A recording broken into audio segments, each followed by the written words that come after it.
Ausetalia le Radio Samoa.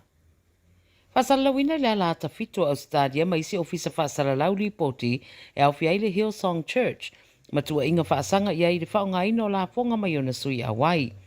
Wa mele ripoti le fai puletu to Tasio Andrew Wilkie wa ia whaonga whaalo longa tau le palemene e tua ia i le Hillsong i le solio tu la fono tu lang tau tupe Ausetalia manlalangi atoa i se mata upe au fiai whainga tau whaasese tupe teu whasol tu la fono mare alufia o le tongina o la fonga. Mai Andrew, o le whaitau wafe o whaamaumaunga tau tupe ua liki ane e tusa o lea mata upu o whaelo ai ma whaamaumaunga o credit cards ma mea alofa ma le whaonga ino wa lele o private jets wailo ai le whaonga se o tupe le kalesia ma mea taungatana whaalu ai. O le whaipule leo Tasmania wa ia ta ua o nisi o whaamaumaunga lo ta wai o le sa vea ma taitai o le kalesia se taimere i mamau atu Brian Houston, le wanga i ese, na ia whao ngā tupe le kalesia moana whai ngā malanga e o atu le se lau fitu suriwa awhe na wha aduai. Pai loai lai le minister langolango le mtanga renga le charities, Andrew Lee i le APC. Na te malamalama le ailo ilo le Australian Charities ma le not-for-profit organisation nei tu wa inga ma wha maunga e pe o na ripotia e le whaipule. I le ripota se whalawalawe mai me le pone le vasa nei wa ta wai sa ta vale vale moni nei taimi te ta vale na mari wai sa ta mai ta e tatun wina o le pasese sai te tonu o lea ta vale ina ua lavea i Ravenhall i me le pone tu sa le man luas 4 kilomita i le tu isi sifo le ai me le pone.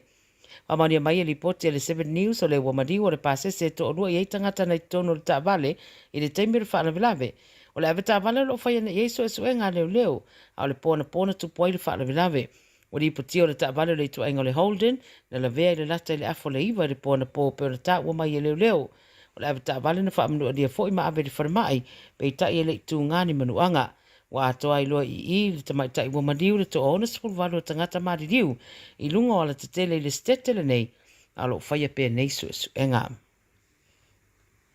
E to lua mātua wa lipotia mai alo i se tūlanga tinga ina ina ua awhia i le afi. Au tau mawhai e la vea i maila la whanau e to tolu mai te tonu le whale na mū i Queensalani. Ta wena lipotia le ala taiwa mori maua tua oi e whapea na whaalongo ina le paole o tele anu le whale le i Narangba pe ama le tolu sur kilomita le tu i mātua Brisbane po le afo le tolu le waweao. Whaalongo ina le tau wala awane o stangata i le afi wasa sawane. Mai sai ai le fale le ngari i ma pe ama le tai tolu su tau sanga le mātutua wa ia le tau mawhai ave ese mai si ala whanau to tolu mai le fale a o sa sawane le afi. Pai loi ripote le se tasio tamaiti na fia peitai wa ta ua le ngari o lo fea ngai mamanuanga mai le afi ma o ata o le fale wa ia le matua i fale ngaina a o tadi ai seisi ripote le tamai o lea fale velave mai leo leo. O moriel tina le li taalo Bain Haas i le ave taavale o nā i le whaarablawe ua mariri waitanga te tōtolu i le whaitua Coast e pēna ripiti ai le 9 News. O i la tua tōtolu ua mariri ua mai se ainga e tasi a lo ripiti o le ua moria o iatu Joan Taufua ma lana taavale na tifanga i le tu isisele al tele ma la vea i le taavale si ainga le ua mariri ua le storsfura te sema tausanga taluai. O Susan Zimmer, fitu sur tausanga malana paanga Chris Fawcett, e fitu sur Riva tausanga, ma le tamateine Susan o Stephanie e tolu sur lima tausanga na mariri umai, na o taufua na whaasau mai le whaalawlawe, ma modi ai lea taimi modianga e tolu fasio te tangata pai malea.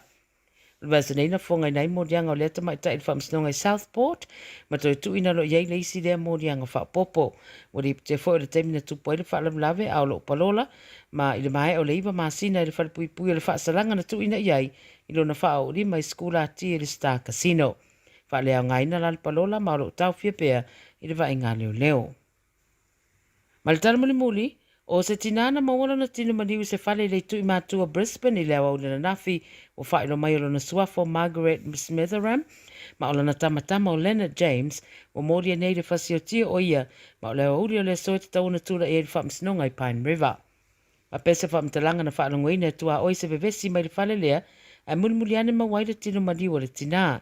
Ta ue ripoti nanga i ane lea li ua moria nei le whale stasio tua oi, a ele i taunu watu paramedics, ia mai taltonuina o tua oi na viriina leo leo, o lo wha au su e suenga, ma tadi ai fo i seisi ripoti la tamaya leo leo, i le mafua angole nei whaalawlawe, a po lea foi ia ua toi wha au lima i lava le nei ali i i siona tina. Tala nā le radio Samoa mai Ausetalia, whai o tuai fo i mana tautua mo le nei fo i vai aso se iau lia le vai aso fo, wha asoi fo ia.